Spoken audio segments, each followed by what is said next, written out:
I'm Hannah. And I'm Matt Hanna. And this is Horror Hour with the Hannas. Where we be talking about movies at the Philly Film Festival. Yeah, today we are not talking about horror specifically. We are talking about the movies that we saw at the Philadelphia Film Festival. Which we got invited to because we're press, or Hannah did at least. Hannah's press. Hannah's and press. Is I'm guest. her date.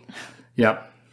It was fun, though. super fun. It was our first festival, which was really exciting. And luckily it was on home turf, so we didn't have to take off any work. It did make it kind of stressful seeing movies around my life that already existed. And I was annoying, and I had concert tickets during the festival. You cannot complain about seeing movies. And everyone, first world props. And musical tickets that a friend gave me for free. Wow. It was just so much happening. So I didn't see as many movies as I wanted, but I still saw 14. You saw 14. I saw 6 because I was traveling, but I saw 6 in 2 days. Yeah. And then we saw The Black Phone 2 on another day. Yeah, because we had to for the podcast. So that actually took away from some of the film festival films I would have probably preferred to see. But we do what we must for our prior commitments. But either way, we had a great time. The film festival was awesome. Fun. So shout out all the volunteers. Shout out the Philadelphia Film Society. They did such a great job. It was such a stacked lineup. Like, I was so impressed. Everything I was most excited to see this year was at the fest. It was all but Die My Love. I still didn't get to see that, but every other movie that I still had on my list was there. There were some really cool exciting. things, and we'll go through them. But so we're going to go through what we saw, and then we're going to talk about a few of our favorites, and then what we found most disappointing. Sure. So the movies that I saw were Wake Up Dead Man, Surratt, It Was Just an Accident, Begonia, No Other Choice, If I Had Legs, I'd Kick You, Frankenstein, The Voice of Hind Rajab, It Ends, The Secret Agent, Mulholland Drive, Primate, The Plague, and Sentimental Value. Of course, Mulholland Drive is not a new film, but they were doing a screening of it, and I took a friend who had never seen it, which was so exciting. So, it was a blast. I saw Surratt. It Was Just an Accident, Begonia, No Other Choice, If I Had Legs, I'd Kick You, and Frankenstein. So we're going to break it down into our few favorites, like I said. Since I saw more movies, I'll start. Sure. So one of the movies that I really wanted to highlight was No Other Choice. No Other Choice is the new Park Chan-wook film. Back the box description on Letterboxd is, after being laid off and humiliated by a ruthless job market, a veteran paper mill manager descends into violence in a desperate bid to reclaim his dignity. This movie was so much fun. It was so funny, and it did such a great job balancing its very heavy themes with comedy. Yeah, I enjoyed it a lot. It was not my top 3, but... I know it's not in your top 3. I thought it was fun. I really definitely now want you to see Old Boy since you've never seen. Yeah, my bad. But I know what happened. Who cares? It's still a phenomenal movie. No, I plan to see it. I've seen scenes from it. I actually think we could cover it on the pod. I think it's kind of horror adjacent in some ways. At least it feels like a horror to me. It's not, because it's kind of a comedy, action, thriller, mystery, whatever. But we'll call horror in there too. Yeah, sure. Yeah. I know what happens, obviously, and I know that I need to see it. Yeah, it's fantastic. I just haven't. But I agree. I thought No Other Choice was quite fun. I thought it was a interesting narrative as well, and the structure that it was told was pretty cool. So. Yeah, and it looks great. It's a really beautiful looking movie. There are some shots that I was just so in love with. I think that's going to be a theme across my list, is movies that were shot really well or in a really interesting way. And I just love a movie about the horrors of capitalism. So having a legendary director make a movie criticizing the capitalist system that we're all living in hell right now and making it funny, it just hit all my boxes. Mm-hmm. So Matt, why don't you give us one of yours? Okay. I have at a 4-star, this is probably my number 3, is Surratt. I did want to say mine are not in any particular order. Oh, okay, that's fine. Surratt was an absolute experience. And while watching it, I was actually kind of annoyed with the movie But then upon finishing it, I like absolutely feel it stuck with me, I think, more than any of the other movies we saw. Why don't you tell us what it's about? Yeah, sure. A man and his son arrive at a rave lost in the mountains of Morocco. They're looking for their daughter and sister who disappeared months ago at another rave. Driven by fate, they decide to follow a group of ravers in search of one last party in hopes that his daughter will be there. And that completely buries the lead, but that's fine. I don't want it to. If you're going to see this, see it with only knowing that. Yeah. But this is a insane movie, an insane experience. It's very narratively light, I would say, and that's kind of the point. Is you are along for this ride. It's a road trip movie, really. Just a really kind of horrific one. This movie's horror adjacent completely in my mind. It's so horrific. It's like painful. And I found this movie speaking to me in the way that we try to ignore the horrors in the world around us. And every day we kind of just have to go to work and do our 9 to 5. While, in the United States, it feels like things are falling apart around us and people are losing rights or they're being threatened to lose their rights. And eventually, if we ignore that for long enough, it's going to come knocking at our door. And I feel like that's like the themes I took from this movie. Yeah. And it really spoke to me. And like I said, by the end, I mean, in a theater, this movie was poop pants scary in some scenes, like getting thrown out of your seat loud and shocking. So highly recommend. For me, this is like the most anxiety inducing movie I've seen all year. Yep. And it's not even a traditional horror movie. It's there were like people very screaming and gasping, I would say. So it was Hanna this yelped. old man, like a 60-something-year-old man next to me, then Matt. And I had been talking to that man before the movie started, just about like what we'd seen so far. And when this one thing happened, I leaned into Matt, and that other guy like winced really hard. And after the movie, he was like, "You leaned into your husband, and I almost leaned into you. Yeah. Like, I feel like we all needed comfort." And I was like, "Sir, I get it." That's all I can really say, though. I don't want to spoil because I do think that this is, you don't want to be spoiled for this. But what I will say, it's an absolute experience, but you have to be ready for a loose narrative slow burn. For it's sure. so slow In a good way, but yes. Make sure you have your phone in the other room, I would say. Once the shit happens, it happens and you'll be locked in. But I do think it takes a little bit to get fully invested. And I also said in the middle of it, I was kind of annoyed with the movie. It really took a day after for me to be like, no, that was excellent. So yeah.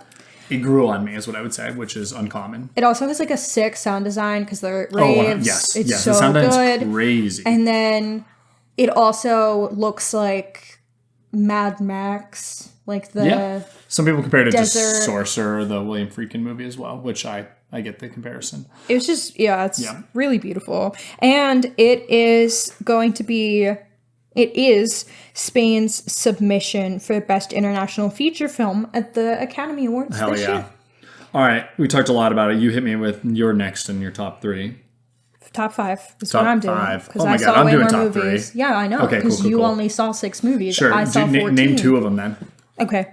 The first one I'm going to say is one that Matt will have nothing to say on because he didn't see it. I'll just stay quiet. Yes, perfect. We love that. You talk to the audience. I'll go in the other room.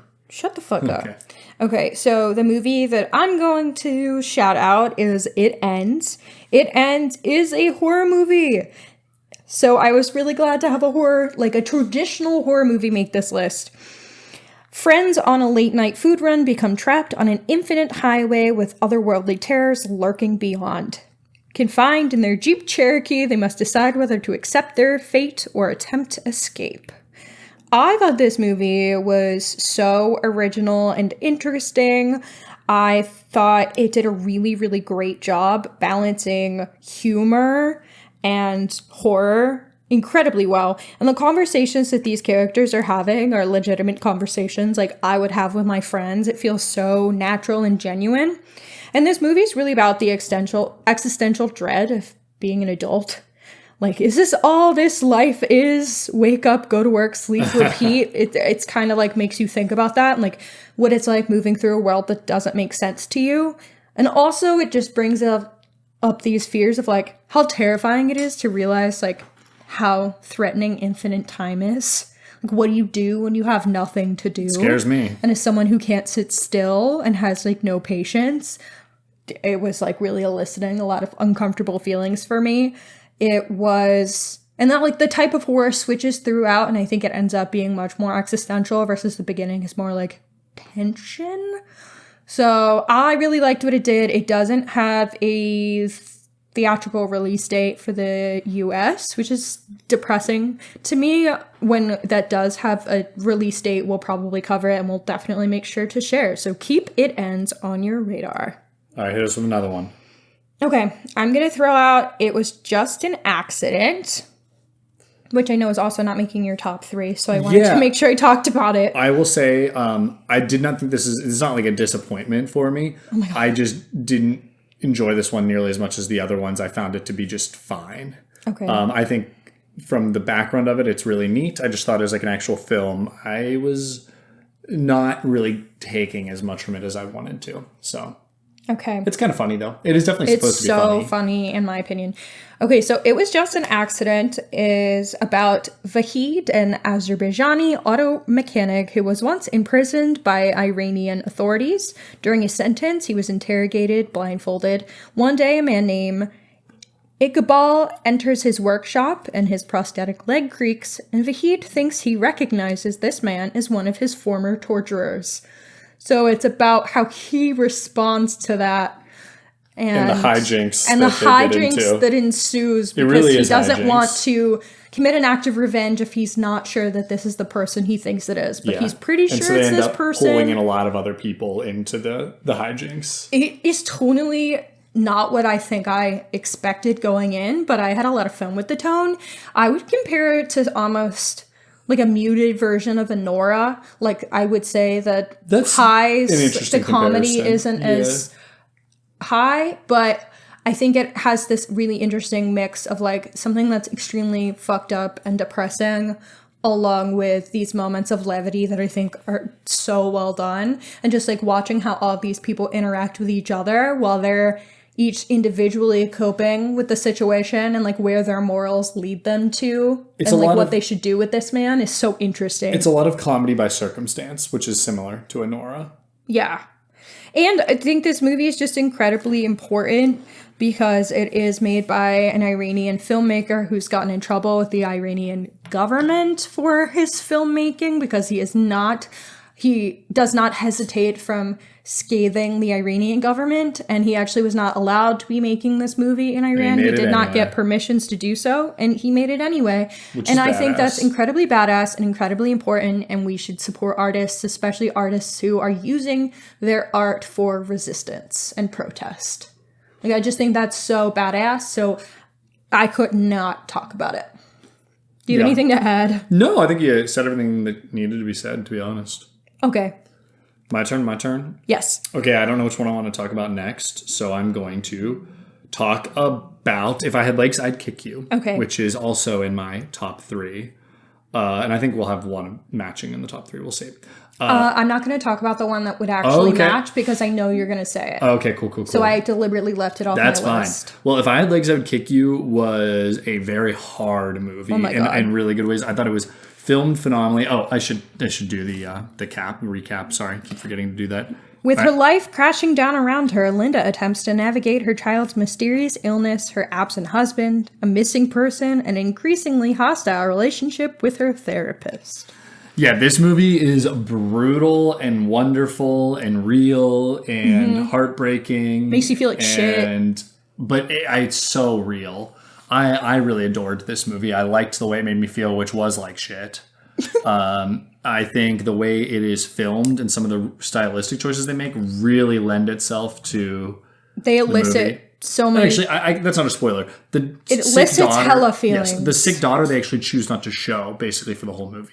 And so you're only, like, she's almost hidden off camera. And what I also thought you were going to mention is it's filmed with a lot of really close-up shots. Yes. Specifically of Rose Byrne's character. Who's that's our lead. In this. She's incredible, but I think it really makes you... Like, it's filmed so close up that it's uncomfortable a lot of the time, so it really makes you sit with all of her feelings and the distress that she's feeling, and I think it's done so well. Yes. I think it helps This is also the emotional journey. Horror adjacent in some ways, at least a little surrealist. It's definitely surrealist, and I thought that was very cool as well.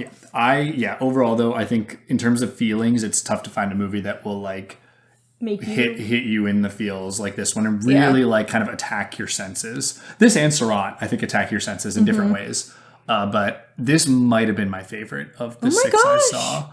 I really thought this was excellent and kind of like blew me away. But the other one I'm going to talk about is also up there. And to be honest, Surratt, like in some moments, especially the way it sat with me, might really be my favorite. I don't know yet. You don't know. I really don't know. That's okay. That's why I gave you the space to talk about 3. Yeah. Exactly. I will say all of the 3 that I'm talking about attack your feelings in very different ways. Yeah. But I think maybe that's what I need. I need to be assaulted in the movie theater. You also notice that a lot of mine, like, yes, I did pick, so far I've talked about 3 movies that also have like a good amount of levity, but I think all of mine are deeply meaningful and confronting like the terrible times that we live in different ways.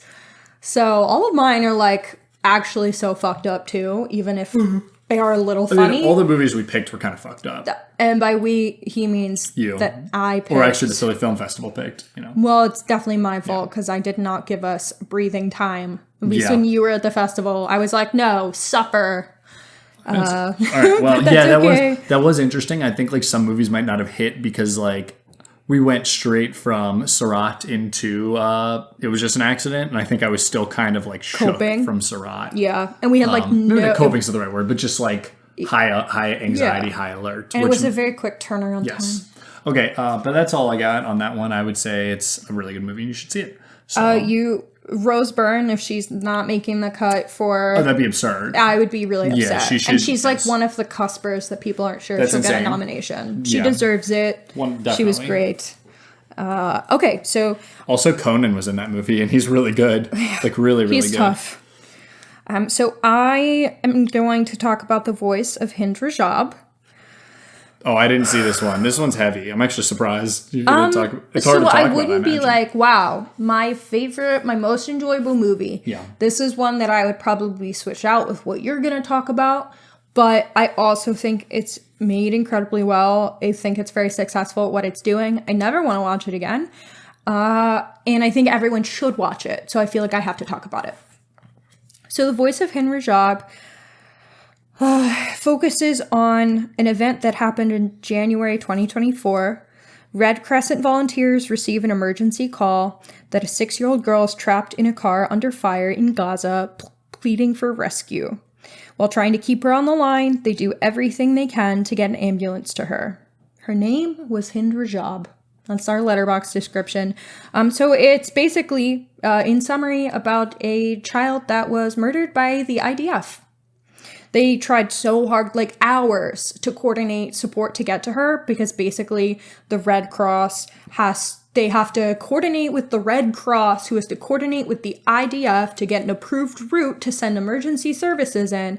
And so it takes forever to get approval to send in like the ambulance. And when they do finally get the ambulance sent in, they bomb the ambulance. And so both the ambulance drivers, the child, they all die. And the only reason I feel comfortable like spoiling that is because it happened. Yeah. This has been happening. So obviously, free Palestine. But this movie, why I think this movie is particularly effective is not only is it based off this really horrible current thing that's happening, but because it uses the actual recordings of the child begging for help. So you're seeing actors playing like the emergency response team, and they're doing an amazing job. And you never physically see the child. They only show it from the emergency services end of things, but it is real audio of Hind Rajab. And I think there's something particularly devastating knowing that you're listening to a child who was murdered in a genocide. So I think it's really powerful. It doesn't overstay its welcome. It's under 90 minutes, which thank goodness. It really tugs on your heartstrings, obviously. Or at least it should. Yeah, it's something I think you can only watch once. Maybe it would have been better suited for a documentary, but I am happy with the end product we got, because it's important that we are, again, supporting filmmakers that are making these films. Is it anticipated to get Oscar buzz? I don't know. I really haven't heard this talked about at all. And I don't know where and when it's releasing. I do think it's getting US distribution, but it's not until December. Oh, okay. And it's starting its rollout in LA and New York, so I think it's going to be pretty limited. Gotcha. All right. But again, I would recommend it. And it has like a giant list of executive producers who are people you will know, including Rooney Mara, Joaquin Phoenix, Alfonso Cuarón, Jonathan Glazer, Brad Pitt, etc. So, very cool. Yeah. All right. Well, let's bring up the mood a little bit. Yeah. So my other in my top 3 was Begonia. Mm-hmm. And in comparison to the other two, I would say this is a much more normal narrative structure, but a batshit movie.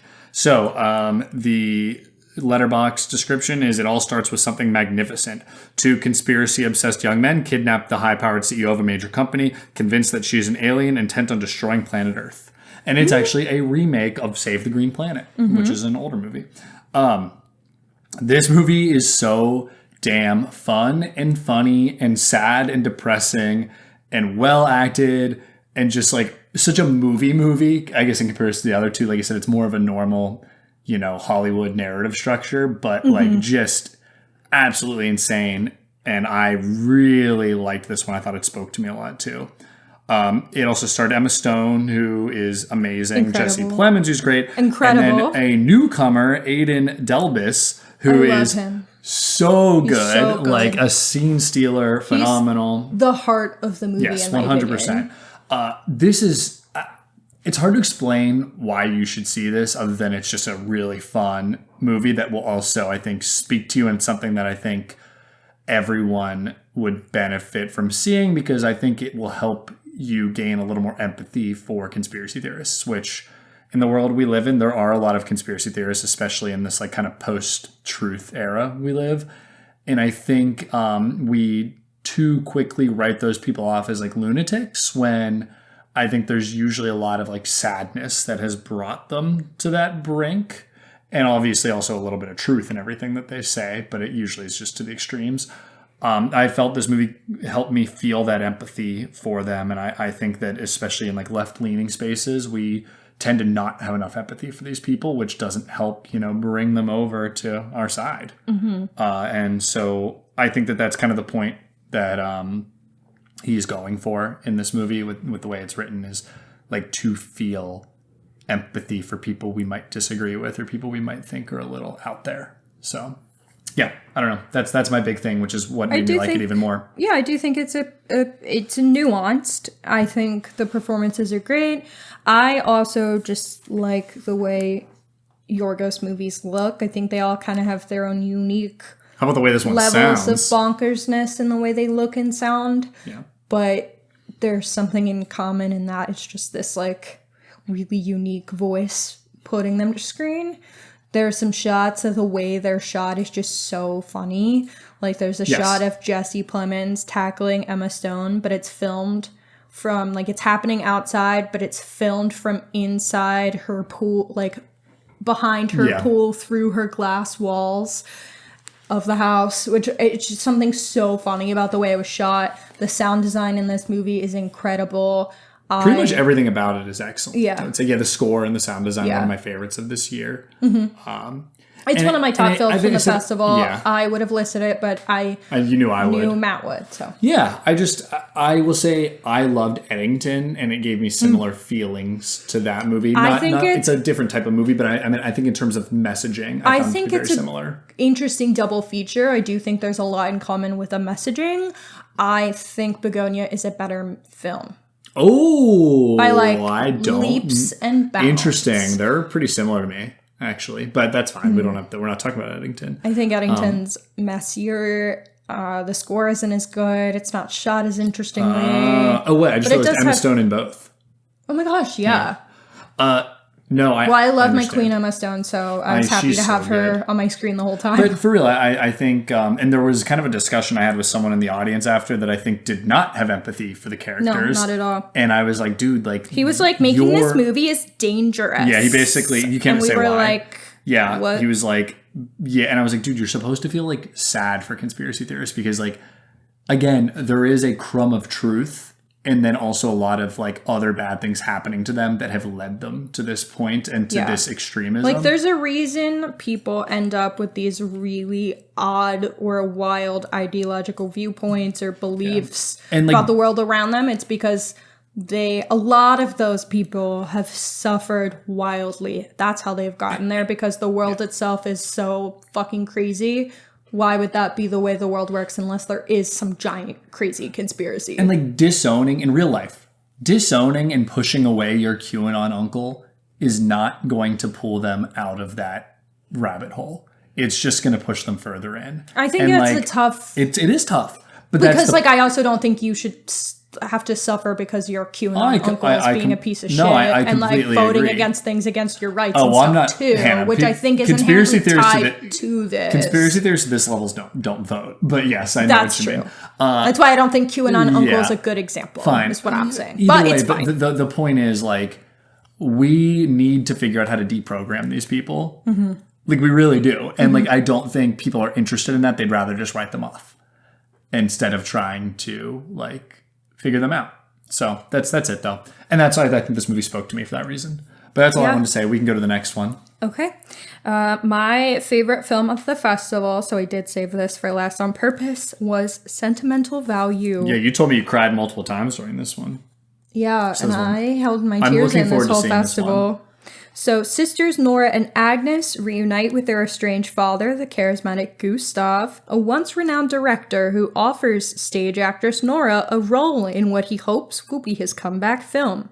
When Nora turns it down, she soon discovers he's given her part to an eager young Hollywood star.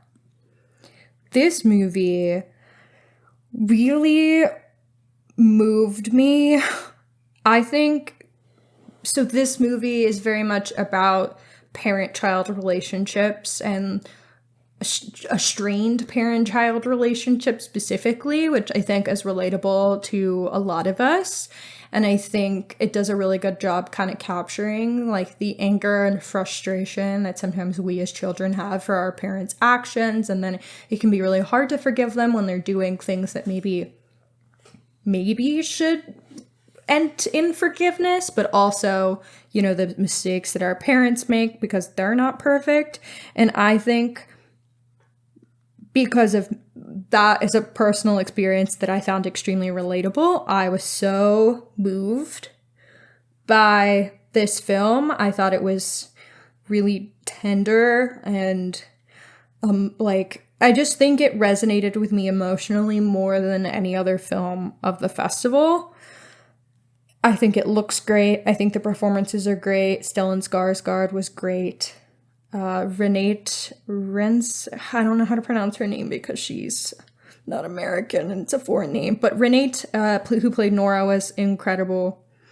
I just think this movie combines kind of my interests of like strained family dynamics with also like making art. Yep. And like how our emotional experiences end up in our art, and using art as catharsis is also like a big part of this story. And I thought that was really beautiful. Well, I'm looking forward to seeing it. You talked very highly about it. I explained it so poorly right there. I can't help you. Can't back you up. That's okay. It just, it resonated with me quite a bit. I took a friend to see 2 different movies, and she really, really liked this one. And she's not a movie person, but she gave it 5 out of 5, did I. So I was very happy. Well, let's talk really, really, really quickly about our biggest disappointment. We're going to have the same one. You go first. I was hoping you have the same one. It's Frankenstein. It's Guillermo del Toro's Frankenstein. Mm-hmm. And here's the thing. I still liked it. I still had fun watching it, but it's not very good. That will be our episode in 2 days. So we're not going to get into that. Okay. Well, then I don't need to say anything. So you can... Do you want to just give like a quick one sentence and we'll elaborate in the episode. It's fun, but I don't think Guillermo del Toro understood the source material very well, and he tried to make one that's closer to the source material. I agree. I think it's visually a beautiful movie besides a few odd CGI moments. I think it looks great. It should be seen on the big screen, but I agree. I'm not sure he understood the themes of the source material, and he potentially tried to modernize things in a story that is 2 centuries old. So it doesn't really make sense to modernize, in my opinion. Yeah, not in and this that feels way. Crazy to be like, Guillermo del Toro didn't get the book. Like, I just can't imagine that's the case. But there's just a little some thematic mess. So yeah. Okay, that's fine. Yeah. Do you have a disappointment, or is that yours still? That's my biggest disappointment. I would just also throw out The Secret Agent. Wasn't as great as I thought it would be, and that's mostly because I love Wagner Moura's performance. I think he's great. I think it's a really stunning looking movie. It's absolutely beautiful. I just think that it's paced a little too slow, and that I think the narrative gets a little messy, and I think for some people that could be endearing. For me, I just was like, all right, bro, I feel like we could have trimmed this a little bit or added a little bit, even though it's an extremely long movie, and it would have been fleshed out a little better for me. But it's thematically really important, so, I still recommend people see it. And I know a lot of people did really love this when it premiered at Cannes or other festivals, so that could be a me problem. So we'll see. All right. Well, I think that about does it for the Philly Film Festival. I hope we get to go next year. We'll go next year. All right, cool. Whether we're pressed or not, we'll go next year. I'm sure we'll be pressed. The TikTok followers, unless TikTok disappears. Yeah. Yeah, speaking of, follow us there. Watch our stuff, interact, please. All right. Interact with us everywhere for the love of... Cool. Sign us off, Hannah. Well, thank you very much for listening today. I'm Hannah. I'm Matt Hanna. And this is Horror Hour with the Hannas. Stay tuned and stay scared.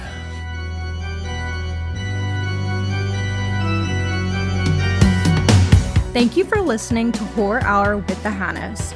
Make sure to listen to future episodes on Spotify, Apple Podcasts, Amazon Music, or wherever else you can find podcasts. You can also find us on YouTube, where we post episodes and shorts. You can follow us at Horror Hour with the Hannas on TikTok and Instagram, as well as at Horror Hour on Blue Sky for more content. If you like the podcast, please follow and leave a review on your favorite podcasting app. Happy hauntings!